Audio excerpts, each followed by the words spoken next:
Well, I think, first, congratulations to the Oregon Ducks. Not just the basketball team, but the community who came out to support this team. That's exactly what we hope to see. I know how much they appreciate the national team being here. And then for the game itself, obviously there's, a lot of great players that were on the court today. And, you felt kind of a swing when all of a sudden Sabrina hit, darn near half-court shot. Sabali hit a deep three, and all of a sudden the momentum swung, and we couldn't get it back from them. They played great. We were disappointed we got out rebounded. But overall, it was a great day for women's basketball.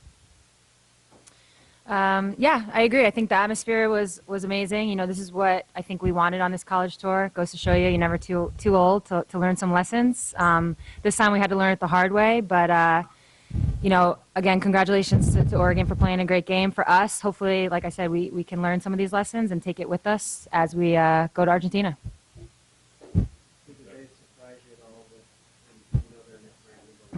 Yeah. No, I mean, I watch college basketball, so I'm not surprised by anything. If anything, the only thing on this college show that's been surprising is the height. I mean, these teams are tall, so that's been surprising. But overall, we knew, we had experience in our first 3 games. They're going to come out. They're going to, throw the first punch. It's going to get loud. I think the difference maybe with Oregon is they never quit. Some of the other teams, I think eventually we kind of, wore them down a little bit, but not this team tonight. So obviously for them, that's good news moving forward.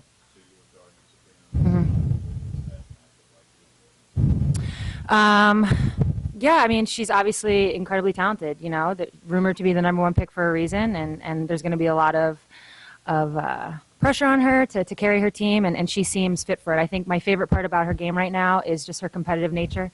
She's very relentless. Even when you think you have her stopped, she keeps coming at you. Those are things you can't always teach. So I think people, as the year goes on, are going to talk about, can she shoot? Is she a good enough shooter? Can she do this? Is she good enough for that? Who cares? I mean, if you're competitive, that can overcome a lot. And I think for her, again, you can't teach those things, and she has them.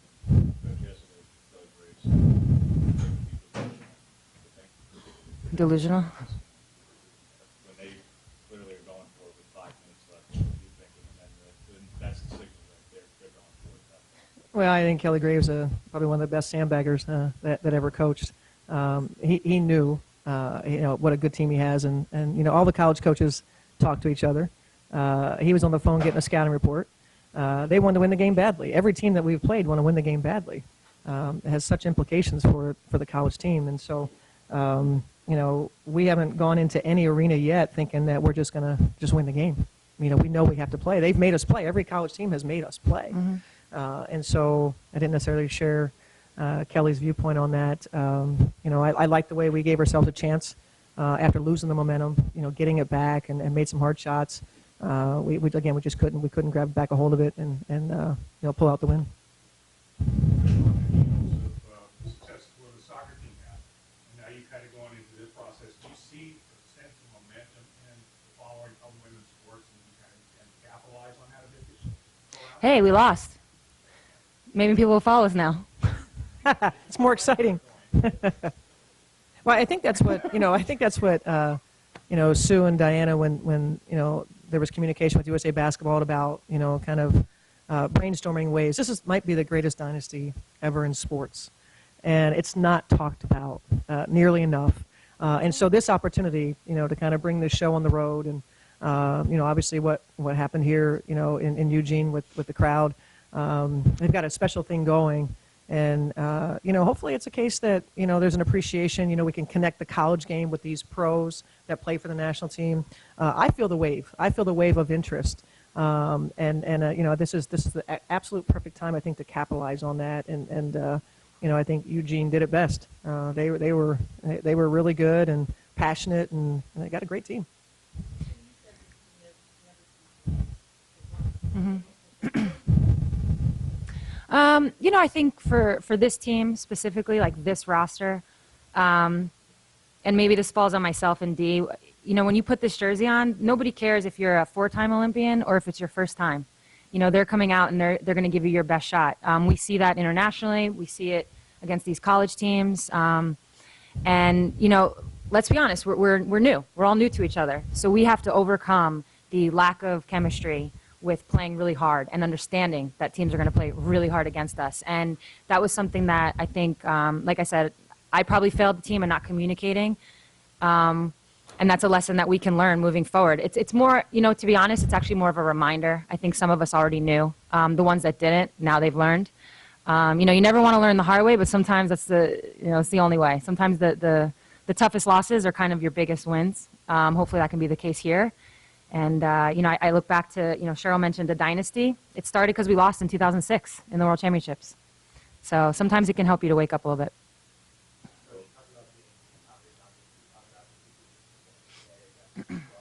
Yeah, she was, you know, she's had some experience, you know, being around this national team and being a part of the pool. And so, you know, I think it's helpful when all of a sudden you're going to play in a game. I think she had a little more familiarity than maybe some of the other players. And she rose up. You know, I thought that, you know, obviously her, you know, the pick and roll game for Oregon is just, you know, exceptional for a college team. And, you know, Ruthie Hebert does exactly what she's great at. She doesn't get outside of her lane. And she's really, you know, I mean, she's effective from an athletic standpoint, and then obviously one of the greatest finishers I think Oregon has seen. And so, you know, sometimes there's great value in just staying in your lane and knowing what you do great and go ahead and do that. And I thought she did that for them tonight. You both mentioned the business side of this, and I'm curious in understanding the impact you had the whole bit of the discussion about the U.S. national team that was with soccer as well. Mm-hmm. There's a discussion of economically how women's basketball, college basketball, everything's profitable. And you have an athletic director here who says that even amid all this, that there may never be a day that that's possible. How do you think that can turn around where that could be, where now, yes, Sabrina's jersey is for sale, and I think it will be. Ooh, I heard about that tweet. That this could eventually capitalize and that this could be a economically viable option for not just the national team players, but the college. But when you talk profitability, now the men's program isn't profitable. Most college sports, that's one of the biggest myths there is in college sports. The amount of money that they spend on men's basketball or football. So profitability is a different word. Revenue producing, if we want to focus there, that I think that if you approach it where you are treating the teams exactly the same, if you put the same resources into women's basketball that you do for men's basketball, you're going to see the opportunity to meet the demands in terms of, you know, the ability to produce. Any program that I've seen, you know, if you go all the way back to UConn, one of my favorite stories is that when Gino first got there and, you know, the program wasn't very much, they had an athletic director and they had a mindset that if you wanted a men's basketball ticket, you had to have a women's basketball ticket. So you leverage the men's sport with the women's sports. And they saw the growth from that.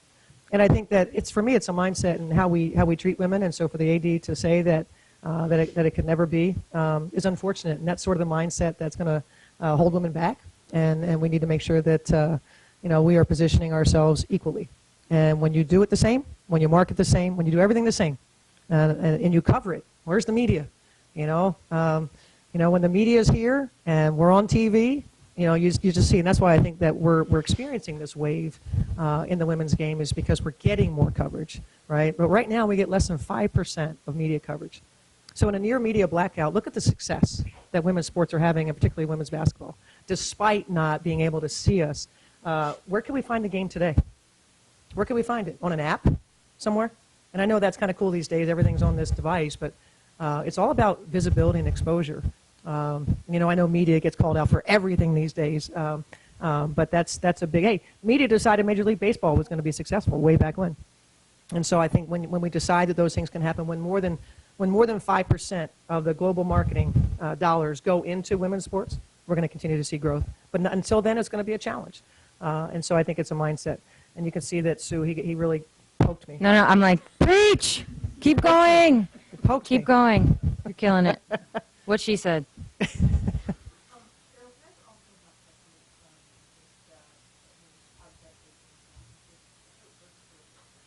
Yeah. You know, her size is one thing. I think, you know, 6'4" and can move the way that she can move and shoot the darn thing. You know, being able to shoot the ball from that range has such value. You know, you got the defense in your hand. You can do whatever you want, and you know, if you get too close to Satou, she's going right by it, whether it's right hand, left hand. And I think the big thing with her too, I think she believes she belongs, and so I've seen her grow, and She wants to take big shots. So this is a team that's got, depending on how it works out, two top 5 picks in the WNBA draft. Two that are going to be great players, not just maybe they'll hang on. They're going to be great players in the WNBA. So, Satu is really special, and unless we get one of the top picks, I hope she stays. I hope she stays. Some more questions? Sue, what's the most important thing that Sabrina needs to do just in these last few months before she... Enjoy it.